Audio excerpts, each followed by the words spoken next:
سوال یہ پیدا ہوتا ہے کہ نظام ہستی کی ایسی تقدیر ساز رات کے اندر ابہام کیوں پایا جاتا ہے؟ خداوند متعال تمام اپنی مخلوقات کو بتا دے کہ رمضان المبارک کے فلاں دن یا فلاں رات ہم نے آپ کے مقدرات کو لکھنا ہے. جیسے عام روٹین میں ہوتا ہے کہ بچوں کو ایک امتحان کی ڈیٹ دے دی جاتی ہے کہ آپ نے فلاں تاریخ کو آ کر امتحان دینا ہے، اور بچوں کو بتایا جاتا ہے کہ آپ نے تیاری کرنی ہے، تیاری کر لیں، فلاں تاریخ کو آپ کا امتحان ہے. تمام لوگ جو ہے نا وہ تیاری کر کے آتے ہیں، مقررہ تاریخ پر امتحان دے دیتے ہیں. اگر خداوند متعال بھی ہمارے لیے اس تقدیر ساز رات کو معین کر دیتا تو کیا حرج تھا؟ ہم اس رات خداوند متعال کی عبادت کرتے، تسبیح کرتے، تقدیس کرتے. تو کیوں ابہام پایا جاتا ہے؟ روایات میں شب قدر کو واضح طور پر یا قرآن مجید میں شب قدر کو واضح طور پر معین نہ کرنے اور ابہام برقرار رکھنے کی وجہ بیان کی گئی ہے. اور وہ وجہ جو روایات میں بیان کی ہے وہ یہ ہے کہ خداوند متعال نے شب قدر کو، پہلے تو شب قدر جو ہے وہ پورے سال میں تھی کہ اِنَّا أَنزَلْنَاهُ فِي لَيْلَةٍ مُبَارَكَةٍ، وہ لیلہ مبارکہ کون سی ہے نہیں معلوم، یعنی ایک لیلہ مبارکہ ہے، پس پورے سال خداوند متعال کی عبادت کی جائے. اِنَّا أَنزَلْنَاهُ فِي لَيْلَةِ الْقَدْرِ، ہم نے اسے لیلۃ القدر میں نازل کیا. وہ لیلۃ القدر سال کے کون سے مہینے میں ہے؟ ایک ابہام ہے، لہٰذا پورے سال کو لیلۃ القدر کے عنوان سے منایا جائے. لیکن شہر رمضان الذی انزل فیہ القرآن نے آ کر یہ بیان کر دیا کہ وہ رات جو ہے وہ سال کے 12 مہینوں میں نہیں بلکہ اس رمضان المبارک کے ایک مہینے میں. پس یہاں تک نزدیک ہمیں لے آئے تاکہ ہم سال بھر کی جو زحمتیں محنتیں ہیں اس کو ایک مہینے میں جو ہے اس کی تیاری کر لیں اور اس کے لیے آمادہ ہوں، خود کو مجہز کر لیں. متعال نے اس میں رات کو معین نہیں کیا، اس کی بنیادی وجہ تھی کہ جو ہے نا وہ پورے مہینے کو ہم احترام کی نگاہ سے دیکھیں. اس پورے مہینے میں ہم خداوند متعال کی عبادت، تسبیح اور تقدیس کریں تاکہ خداوند متعال کے حضور خالص ہو کر خداوند متعال کے حضور خالصانہ عاجزانہ استغفار اور توبہ کرنے کے بعد ہم خداوند متعال سے یہ توقع رکھیں کہ ہمارے مقدرات کو بعنوان احسن و امام وقت تک منتقل کرے گا اور ہمارے حق میں جو مفید ہے وہ ہمیں عنایت کرے گا. لہٰذا ہم دیکھتے ہیں کہ خداوند متعال نے صرف لیلۃ القدر میں ابہام نہیں رکھا ہے، خداوند متعال نے قیامت کے دن میں بھی ابہام رکھا ہے. آپ کو نہیں معلوم کہ قیامت کون سی دن آئے گی اور کون سے جو ہے وہ وقت میں ہے. قیامت کا وقت آپ کے لیے معین نہیں ہے.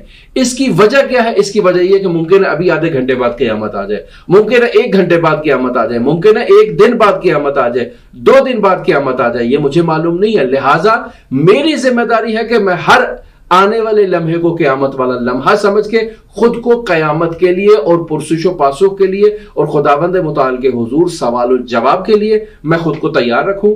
لہٰذا ہمارے لیے روز قیامت بھی خداوند متعال نے اسی طرح سے مبہم رکھی ہے.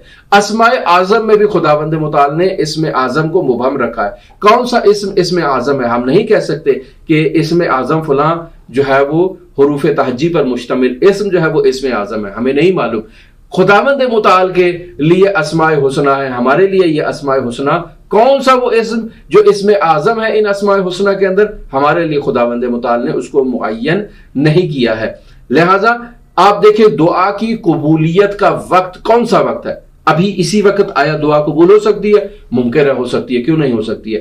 خداوند متعال نے اجابت دعا کے لیے بھی ایک خاص وقت کو مقرر نہیں کیا ہے کہ میرے بندے صرف اسی وقت آ کر مجھ سے دعاؤں کی قبولیت کے لیے دعا کریں، اس کے علاوہ جو ہے نا وہ ہاؤس فل ہے اور ہم نے دروازہ بند کر دیا اب کوئی دعا نہیں کر سکتا. نہیں، جب بھی خداوند متعال سے مانگو کوئی خاص وقت خداوند متعال نے اجابت کے لیے معین نہیں کیا. البتہ روایات میں مطالب بیان کیے گئے ہیں کہ مثلا آپ اذان کے وقت اگر دعا مانگتے ہیں، آپ سحر کے وقت اگر دعا مانگتے ہیں تو خدا قبول کرے گا، لیکن بطور خاص یہی وہ وقت ہے ایسا معین نہیں کیا گیا روایات میں. اسی طرح گناہوں سے مغفرت کا وقت بھی خداوند متعال نے کو معین نہیں رکھا ہے، یعنی جب بھی میرا بندہ میرے حضور آ کر استغفار کرے، اپنے گناہوں سے بخشش کا مطالبہ کرے تو خداوند متعال اس کو بخش دے گا. کوئی خاص معین وقت خداوند متعال نے مقرر نہیں کیا. پس نتیجہ یہ نکلتا ہے کہ شب قدر کو خداوند متعال نے